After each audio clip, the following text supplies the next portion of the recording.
आज हम लोग बात करने वाले हैं न्यूमेरिकल क्वेश्चन पे। ये न्यूमेरिकल क्वेश्चन जो देख रहे हैं ये स्ट्रेंथ ऑफ मटेरियल का है।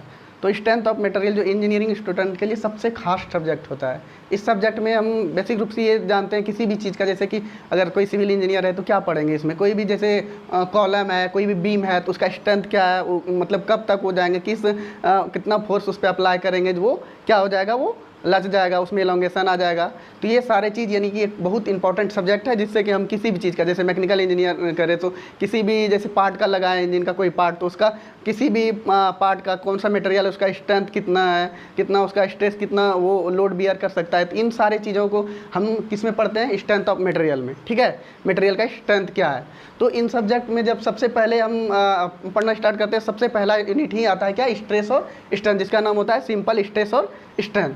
ठीक है, तो ये सब्जेक्ट पढ़ने के लिए तो ये पहला न्यूमेरिकल होता है जो सबसे सिंपल टाइप का, इस तरह से न्यूमेरिकल उसमें पूछा जाता है एग्जाम पर्पस से भी या फिर पढ़ने के पर्पस से भी। तो स्ट्रेस और स्ट्रेंथ को कैसे निकालेंगे हम वो देखेंगे। तो सबसे पहले ये क्वेश्चन को देखते हैं क्या है। कहता है ए बार 500 mm लॉन्ग, कितना है इसका लंबाई, कितना है 500 mm long, and it stress to 505 mm with a force of 50 kilo newton. ठीक है, जब इस पर कहता है कि कोई बार है, उस पर जब मतलब फोर्स 50 किलो न्यूटन अप्लाई करते हैं तो उसका जो एलोंगेशन होता है वो 505 mm हो जाता है। ठीक है, कहता है क्या, the bar is 10 mm diameter, तो इसका मतलब डायमीटर दिया हुआ है, तो ये कैसा बार है, सर्कुलर बार है। ठीक है, तो कहता है क्या, calculate the stress and strain, the material has remained within the elastic limit, determine the modulus of elasticity. कहने का मतलब इस पे जो अगर जो भी मटेरियल है उस मटेरियल पे अगर हम 50 किलो न्यूटन का फोर्स लगाते हैं तो वो क्या होगा, लगाने के बाद वो पुनः फिर अपने ओरिजिनल शेप में रिटर्न हो जाएगा। ठीक है, इलास्टिक लिमिट वही होता है कि कोई भी अगर मटेरियल है उस पर अगर हम फोर्स को अप्लाई करते हैं ना, तो अगर एक लिमिट तक फोर्स अगर अप्लाई करेंगे तो वो जो है ना वो चीज़ मतलब वो एलोंगेशन या उसमें कोई परिवर्तन होने के बाद भी वो उस फोर्स तक अगर उन फोर्स को हटा देंगे पुनः, तो वो क्या होगा, ओरिजिनल शेप में अपने ओरिजिनल शेप को रिगेन कर लेंगे। उसी को क्या बोलते हैं, इलास्टिक लिमिट। ठीक है, तो determine the modulus of elasticity, तो हमको फिर यहाँ पे क्या करना है, मॉडुलस ऑफ इलास्टिसिटी निकालना है। तो सबसे पहले देखिए इसमें दिया क्या हुआ है,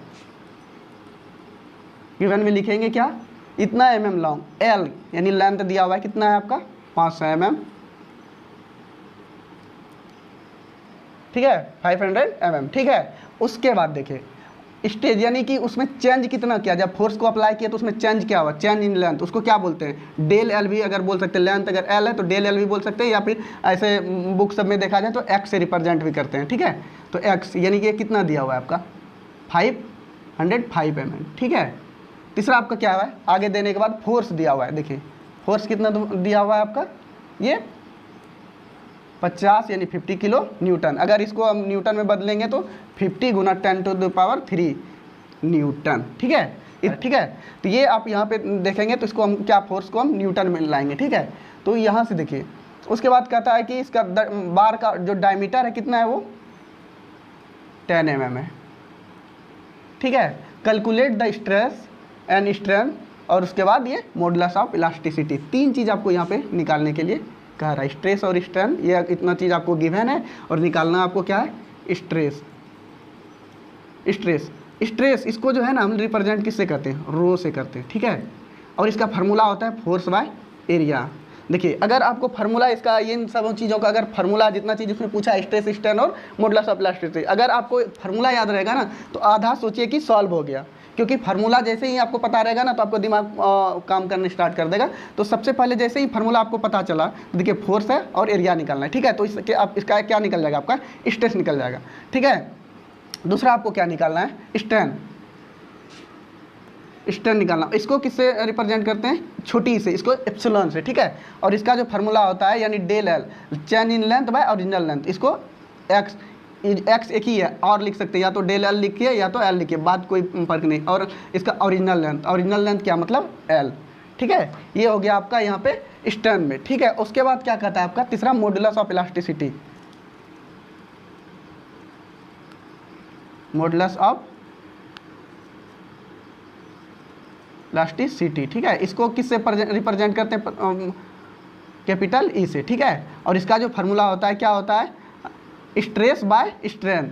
स्ट्रेन किसको, छोटी से रिप्रेजेंट करते हैं, यानी कि इसको मॉडुलस ऑफ इलास्टिसिटी को क्या बोल सकते हैं, क्या स्ट्रेस और स्ट्रेन के रेशियो को मॉडुलस ऑफ इलास्टिसिटी बोल सकते हैं। ठीक है, तो जब आपको इतना चीज़ गिवन मतलब रहेगा और फाइंड आउट करने के लिए ये सब चीज़ें रहेगा, तो सबसे पहले क्या करना है, देखिए आपको यहाँ पे दिया हुआ है ना, इसमें देखिए जो दिए हुए चीज़ में सबसे पहले हम क्या निकाल सकते हैं। देखिए हम मेरे पास फोर्स दिया हुआ है ऑलरेडी, ठीक है, हमको अगर एरिया हम निकाल सकते हैं, या डायमीटर दिया हुआ है तो एरिया भी हम क्या कर सकते हैं, निकाल ही सकते हैं। तो एरिया निकाल देंगे तो मेरा क्या निकल जाएगा, स्ट्रेस निकल जाएगा।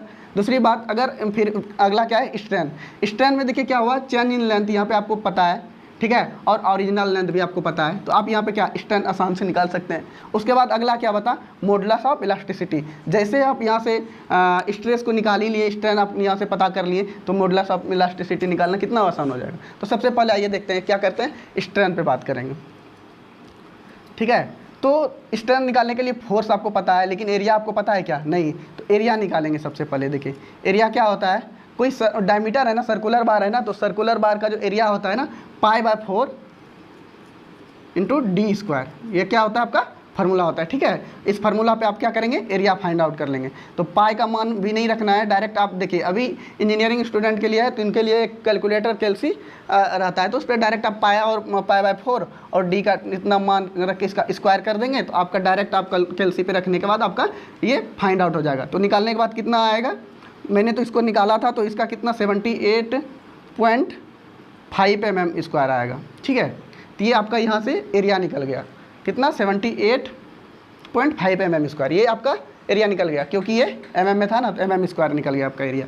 जब एरिया निकल गया, आपको फोर्स पता है, तो क्या स्ट्रेन निकल सकता है क्या, ये यहाँ पे स्ट्रेस आप यहाँ से निकाल सकते हैं। ठीक है, स्ट्रेस क्या होता है, फोर्स बाय एरिया, और फोर्स कितना है आपका 50 × 10⁻³ न्यूटन बाय ये एरिया कितना आप निकालें 78.5 mm²। तो जब आप इसको फिर कैलसी में मान रख के सॉल्व करेंगे, तो इसका जो रिजल्ट आएगा वो कितना आएगा 6369 Nm/mm²। ये आपका करीब इतना आ जाएगा। अब ये मान रख के कैलसी पे डायरेक्ट देखेंगे, क्योंकि अगर हम ये करके देखेंगे कैलसी पे करके वो प्रोसेस, वो तो सबको आता है किस तरह से कैलसी पे करके ये कर सकते हैं। ठीक है, तो ये आपका ये मान आ जाएगा। ठीक है, स्ट्रेस आप निकालनी है। दूसरी स्टेप में आपको क्या करना है, अब यहाँ पे ये आपका स्ट्रेस निकल गया, अब दूसरा यहाँ पे क्या करना है, हमको स्ट्रेस निकालना है।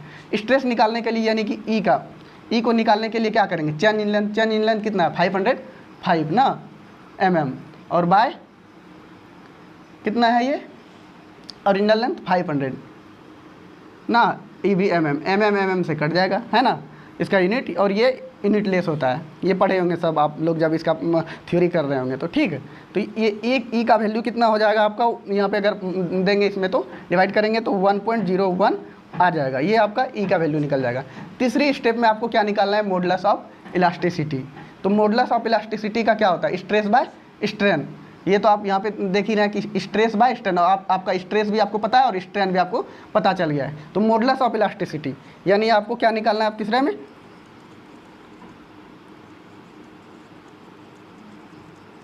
इलास्टिसिटी। जब आप मॉडुलस ऑफ इलास्टिसिटी निकालेंगे, यानी कि आप किसका कैपिटल ई का वैल्यू आप जब निकालने जाएंगे, तो आपको क्या करना है, स्ट्रेस बाय स्ट्रेन करना है। तो स्ट्रेस का वैल्यू आप कितना निकालें, यहाँ पे स्ट्रेस का आपका वैल्यू आया 36369 Nm/mm²।